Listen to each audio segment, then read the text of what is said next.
اور ایک صحابی ہیں ابو دجانہ. کون ابو دجانہ؟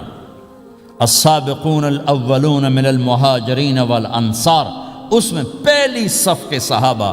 کون ابو دجانہ؟ جب آپ حج پر گئے تو اپنی جگہ مدینے کا امیر ابو دجانہ کو بنایا. ابو دجانہ حج میں شریک نہیں ہوئے کہ آپ نے اپنی جگہ ان کو اپنا نائب بنا کے وہاں کھڑا فرمایا ابو دجانہ میری جگہ پر مدینے کا امیر ہے. یہ وہ ابو دجانہ ہیں. کون ابو دجانہ؟ جو جنگ بدر سے لے کر آخری حج تک ہر سفر میں شریک ہیں، ہر سفر میں شریک ہیں. ان کی ایک بات میں بتانا چاہتا ہوں، پہلے تھوڑی سی ان کی ہسٹری بتانا چاہتا ہوں. کون ابو دجانہ؟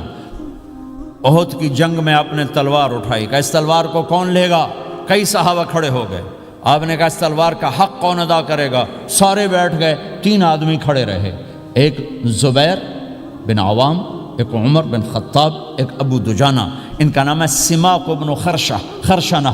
سماک بن خرشنہ ان کا نام ابو دجانہ سے مشہور ہے. تو آپ نے تلوار نہ عمر کو دی، نہ زبیر کو دی، ابو دجانہ کو دی تھی. تو عمر رضی اللہ عنہ نے تو محسوس نہیں کیا، حضرت زبیر نے محسوس کیا کہ اس کو کیوں دی، مجھے کیوں نہیں دی؟ میں مہاجرین میں سے ہوں، میں پھوپھی کا بیٹا ہوں، میں اس سے دلیری میں کم نہیں ہوں. بلکہ حضرت زبیر کی دلیری کی تو دھاک تھی، جدھر سلوار چلتی تھی کاٹتی چلی جاتی تھی. کہنے لگا میں دیکھوں گا یہ کیا کرتا ہے. تو ابو دجانہ کے پیچھے پیچھے زبیر ہو لیے. تو ابو دجانہ نے جو حملہ کیا تو 3000 کا لشکر تھا، اس کو چیر کے پار نکل کے، پورے لشکر کو کاٹ کے پار نکل کے. اور آگے عورتیں کھڑی تھیں جو مکے کے لشکر کو تیار کر رہی تھیں. نحن بنات طارقی نمشی علی النمارقی مشی القتل بوارقی المسک فی المخالقی المسک فی المفارقی والدر فی المخالقی ان تقبلوا نعانقی وتدبروا نفارقی فراق غیر وامقی. یہ گانا گا رہی تھیں اور ان کو تیار کر رہی تھیں. تو جب ابو دجانہ کی تلوار نظر آئی تو سب بھاگی.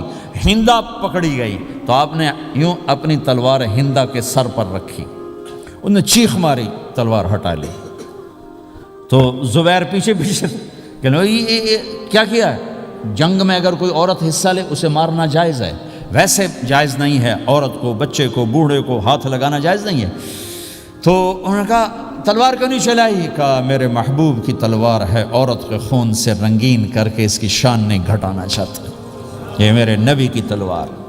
پھر واپس ہوئے، پھر اٹیک کیا اور پھر مجمع کو چیر دیا. سامنے ایک آدمی آ رہا تھا ہاتھی کی طرح، اتنا لمبا موٹا تازہ. تو زبیر کہنے لگے میرے جی میں آیا کبھی اس کی ٹکر ہونا پھر میں دیکھوں ابو دجانہ کیا چیز ہے. تو اللہ کا کرنا ایسا ہوا ابو دجانہ دونوں آمنے سامنے ہو گئے.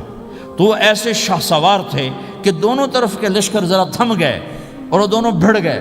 ابو دجانہ کے اپنے جوہر، اس پہلوان کے اپنے جوہر، غبار اٹھا، مٹی اٹھی، اور اس کی اپنی طاقت، ان کی اپنی طاقت. انہوں نے ابو دجانہ کو اس نے زخمی کر دیا. ابو دجانہ نے جو جوش میں آ کے ماری تلوار، اس کو لگی یہاں، تو اتنی طاقت سے لگی کہ اس کے نیچے اتر کر 2 ٹکڑوں میں تقسیم کر دی. ماری تو ایک حصہ ادھر، ایک حصہ. پھر یوں دیکھا اور اپنے چہرے سے لوہے کی ٹوپی اتاری. کما ترا انا ابو دجانہ، کیا دیکھ رہے ہو؟ میں ہوں ابو دجانہ. تلوار صحیح لی ہے میں نے، غلط نہیں لی. یہ ابو دجانہ ہیں. اور جب شکست ہو گئی احد کی جنگ میں اور پھر 10-12 آدمی نے آپ کو گھیرے میں لیا ہوا تھا، ان میں ایک ابو بکر تھے، عمر تھے، علی تھے، طلحہ تھے، زبیر تھے، سعد بن ابی وقاص تھے، اور سہل بن حنیف تھے، عبادہ قتادہ بن نعمان تھے، اور ابو دجانہ تھے رضی اللہ تعالی عنہم. ان میں سے ایک ابو دجانہ بھی تھے. اور یمامہ کی جنگ میں ابو دجانہ شہید ہوئے. یمامہ کی جنگ میں شہید ہوئے. یہ ابو دجانہ کی تھوڑی سی سیرت آپ کے سامنے آئی ہے. اس کے بعد اب آپ ان کے قول کو سنو تاکہ اس کا وزن آپ کے سامنے آئے. یہ بدر کے شریک ہیں. اللہ کے نبی نے کہا بدر کا صحابی جو مرضی کرے بخشا گیا. یہ صلح حدیبیہ کے شریک ہیں. اللہ نے قرآن میں کہا لقد رضی اللہ، میں ان سے راضی ہو گیا. یہ صحابی ہیں. اللہ نے کہا کلا وعد اللہ الحسنی، اے میرا نبی تیرے ہر صحابی کے لیے جنت کا وعدہ ہے. اور اب یہ کیا کہتے ہیں؟ یہ کیا کہتے ہیں لوگو؟ ان ارجع عملی عند،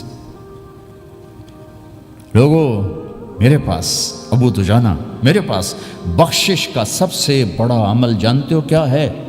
بدر نہیں، احد نہیں، حدیبیہ نہیں، خندق نہیں، خیبر نہیں، فتح مکہ نہیں، آخری حج نہیں. کیا ہے؟ کیا ہے؟ لوگو ان ارجع عملی عندی، میرے پاس آخرت میں بخشش کا سب سے بڑا عمل بس ایک ہے کہ ما آذیت احدا بلسانی، میں نے اپنی زبان سے کبھی کسی کو دکھ نہیں پہنچایا. ولا اجد فی قلبی غلا لاحد، اور میرے دل میں کسی کے لیے بغض کوئی نہیں ہے، بس یہ میری بخشش کا